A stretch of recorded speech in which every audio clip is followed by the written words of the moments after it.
Assalamualaikum warahmatullahi wabarakatuh. Baik, saya akan mencoba kembali menganalisa ada terkait salah satu saksi yang kita berbicara ini adalah berdasarkan data ya. Salah satu daripada status saksi itu ada yang mengatakan begini.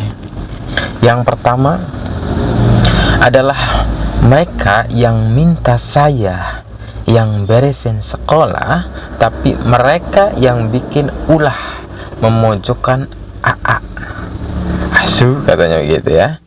Yang kedua, lucu mereka yang minta buat benahi yayasan sama sekolah, malah saya yang disudutkan. Ayo kenapa? Tanda tanya. Karena saya sudah tahu dalang yang pengen yayasan maksudnya.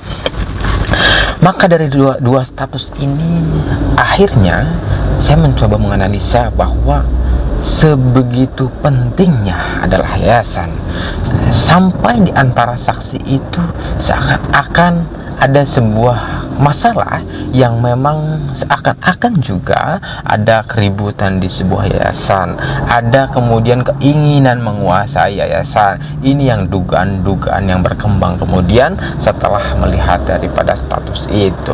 Baik, kalau memang yayasan itu seakan-akan diperebutkan, berarti adalah yayasan itu adalah sebegitu pentingnya. Wajar bukan ketika kemudian ada yang mengatakan dugaan motifnya adalah yayasan? Wajar, karena memang setelah kejadian kasus Subang itu memang ada yang mengatakan bahwa memang menjadi perebutan. Bahkan saksi juga mengatakan sendiri di dalam sebuah statusnya itu bahwa saya diminta untuk benahi yayasan, tapi ternyata saya disudutkan, ternyata saya diduga akan dikriminalisasi dan sebagainya. Ini menjadi seakan adalah perebutan sekali. Benar sekali dugaan bahwa motif pembunuhan kasus Subang itu adalah berakar dari situ. Jangan-jangan dari situ memang benarnya. Yang kedua, yang memang beranggapan bahwa bisa jadi kemungkinan memang adalah dikatakan dalang juga, yaitu dalam rangka dalang ingin sebuah yayasan, dan ini tidak ada kaitannya dengan kasus pembunuhan. Itu juga bisa jadi opsi yang kedua. Nah, karena yang dikatakannya dalam status itu memang adalah katanya sebagai dalang yang ingin menguasai yayasan, tidak ada kaitannya dengan pembunuhan kasus Subang. Tapi kita tidak tahu yang sebenarnya ya, bahwa opsi yang kedua juga memang memungkinkan bahwa memang itu adalah perebutan yayasan saja dan sebagainya setelah eksekusi itu, atau memang ini adalah kembali yang pertama bahwa ini bagian daripada motif pembunuhan ibu dan anak di Subang itu dengan keji itu, bahwa memang patut diduga kemudian oleh netizen itu banyak yang mengatakan juga bahwa memang motifnya ya yayasan. Entah ada yang mengatakan adalah dana yang cair dan kemudian pembagian hasil yang tidak sepadan lah ini dugaannya, yang kemudian ada juga yang mengatakan bahwa perebutan kekuasaan, jabatan dan sebagainya.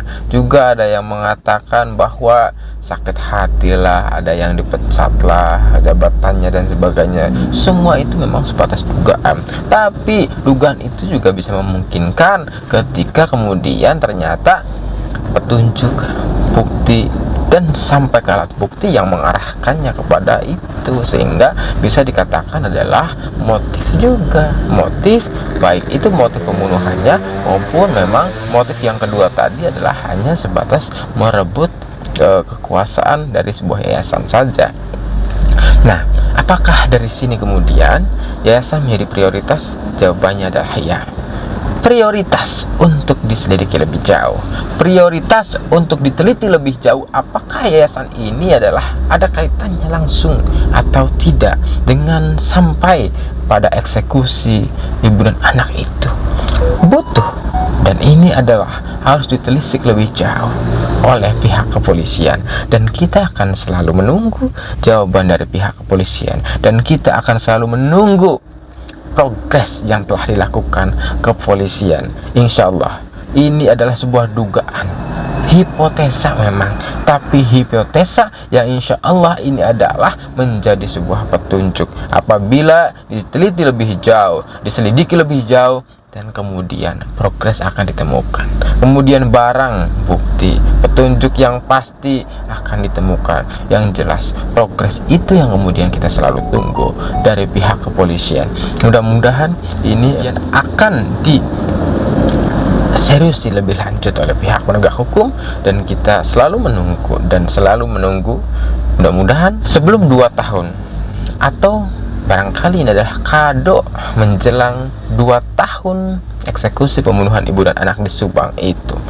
Jangan sampai kemudian kado-kado tahun baru saat itu kemudian menjelang Ramadan lah dan sebagainya, kemudian akan ditentukan katanya pelakunya yang sebenarnya adalah tidak ditentukan, tidak dibongkar, tidak ada kabar dan sebagainya. Jangan sampai itu terjadi lagi. Mudah-mudahan yang kita tunggu adalah kabar yang pasti dari penegak hukum bahwa memang minimal progresnya ada, yang pada akhirnya adalah menghasilkan terbongkarnya kasus Subang. Siapapun pelakunya, siapapun dalangnya harus dibongkar habis. Kita tunggu jawabannya. Terima kasih. Wassalamualaikum warahmatullahi wabarakatuh.